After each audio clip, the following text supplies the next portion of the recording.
KW, kisah hidup Nabi berdasarkan sumber klasik. 17. Peringatkan keluargamu, Islam belum didakwakan secara terbuka.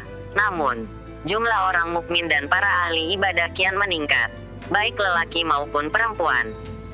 Mayoritas mereka adalah pemuda. Di antara yang pertama bergabung selain yang telah disebutkan terdahulu adalah sepupu Nabi, Ja'far dan Zubair. Lalu para sepupu lainnya, sepupu Nabi dan sepupu mereka juga, anak-anak bibi mereka Umaymah, Abdullah ibn Jasi dan saudaranya, Ubaidillah, juga putra bibi mereka Barah, Abu Salamah. Terdapat juga sepupu dari pihak ibunya, Sa'd, putra Abu Waqqas al-Zurrah, dan adiknya, Umair. Namun, tidak ada satupun dari keempat paman Nabi yang menunjukkan keinginan untuk mengikutinya. Abu Talib tidak berkeberatan atas keislaman kedua putranya, Ja'far dan Ali. Tetapi ia sendiri tidak siap untuk meninggalkan agama nenek moyangnya. Abbas menghindar, Hamzah tidak dapat mengerti. Meskipun keduanya menjamin akan tetap mengasihi Nabi secara pribadi, Abu Lahab secara terbuka menuduh keponakannya itu sebagai orang tertipu, kalau bukan penipu. Setelah turunnya ayat, dan berilah peringatan kepada kerabat-kerabatmu yang terdekat, Ki. 26:214 Nabi memanggil Ali untuk menghadapnya dan berkata, Allah telah memerintahkan agar aku memberi peringatan kepada keluargaku, kaum kerabatku. Tugas ini sangat berat bagiku. Meski demikian, siapkan makanan berupa sepotong daging kaki domba dan isilah gelas dengan susu. Lalu, kumpulkan orang-orang Bani Abdi al-Muthalib agar aku dapat menyampaikan kepada mereka apa yang telah diperintahkan kepadaku. Ali melaksanakan apa yang diperintahkan. Sekitar 40 orang, kebanyakan Bani Hashim, datang ke jamuan makan itu. Ketika mereka telah berkumpul, kata Ali, Nabi menyuruhku menghidangkan makanan yang telah kupersiapkan. Beliau mengambil sepotong daging, menggigitnya, dan mengeluarkannya kembali ke atas pinggan. Ambillah itu dengan nama Allah, katanya. Orang-orang itu makan secara berebut sampai tidak ada seorang pun dari mereka yang dapat makan lagi. Namun, kata Ali, kulihat makanan tersebut tidak berkurang, kecuali sudah diaduk-aduk oleh tangan mereka.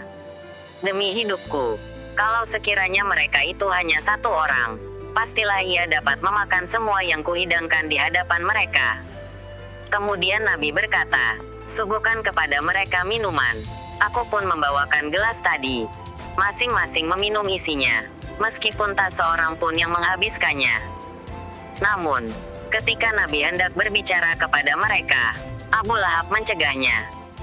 Lah berkata, tuan rumah kalian telah meletakkan jampi-jampi untuk kalian. Ucapan Abu Lahab itu menyebabkan para tamu itu bubar sebelum beliau sempat berbicara. Petik 2. Pada hari berikutnya, Nabi memerintahkan Ali melakukan hal yang sama seperti hari sebelumnya. Karena itu, hidangan serupa dipersiapkan lagi dan segala sesuatu berlangsung seperti sebelumnya. Hanya, kali ini Nabi bersiaga dan dapat berbicara kepada mereka. Wahai keturunan Abdi al-Muthalib, katanya, aku yakin tidak ada seorang pun dari bangsa Arab yang datang kepada kaumnya dengan ajaran yang lebih mulia daripada yang kubawa. Aku membawakan kepada kalian yang terbaik di dunia ini dan di akhirat nanti. Allah telah memerintahkan kepadaku untuk mengajak kalian kepadanya. Siapakah di antara kalian yang akan membantuku dan menjadi saudaraku, pelaksanaku, dan penggantiku di antara kalian?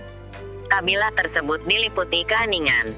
Ja'far dan Zaid dapat saja berbicara, tetapi mereka sadar bahwa keislaman mereka tak perlu diragukan lagi dan tujuan dari pertemuan ini adalah untuk mengajak masuk Islam yang lainnya. Namun, ketika suasana tetap hening, Ali yang berusia 13 tahun merasa terdorong untuk angkat bicara. Wahai Nabi Allah, aku akan menjadi penolongmu dalam hal ini.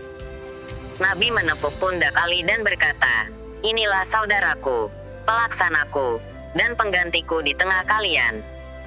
Dengarkanlah dia dan patuhilah dia. Orang-orang yang hadir berdiri sambil tertawa dan berkata kepada Abu Talib, Allah telah menyuruhmu untuk mendengarkan anakmu dan mematuhinya. Mengenai bibi-bibi Nabi, Safiyah tidak ragu-ragu mengikuti beliau seperti yang dilakukan oleh putranya, Zubair. Namun, kelima saudara perempuannya belum memberi keputusan. Sikap Arwa menjelaskan sikap mereka semua. Aku sedang menunggu apa yang akan dilakukan oleh saudara-saudara perempuanku. Di sisi lain, Al-Fadl, istri dari pamannya yang masih ragu-ragu, Abbas, adalah wanita pertama yang masuk Islam setelah Khadijah, dan ia berhasil mengajak 3 orang saudara perempuannya bergabung dengan Nabi Maimunah, saudara kandungnya, dan kedua saudara tirinya, Salma dan Asma. Di keluarga Al-Fadl inilah Ja'far dibesarkan, serta di sana pula ia mengenal Asma, dan jatuh cinta kepadanya, yang kemudian dinikahinya, sementara Hamzah telah menikahi saudaranya, Salma. Termasuk para pemeluk Islam pertama adalah Aiman.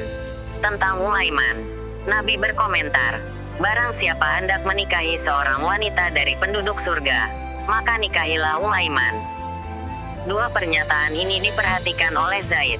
Aiman lebih tua dari Zaid, tetapi baginya itu bukan masalah. Maka, ia mengungkapkan keinginannya kepada Nabi, yang tidak sulit membujuk Aiman untuk menyetujui pernikahan itu. Akhirnya, Aiman melahirkan seorang putra yang dinamai Usama. Ia tumbuh sebagai cucu Nabi yang sangat dicintainya.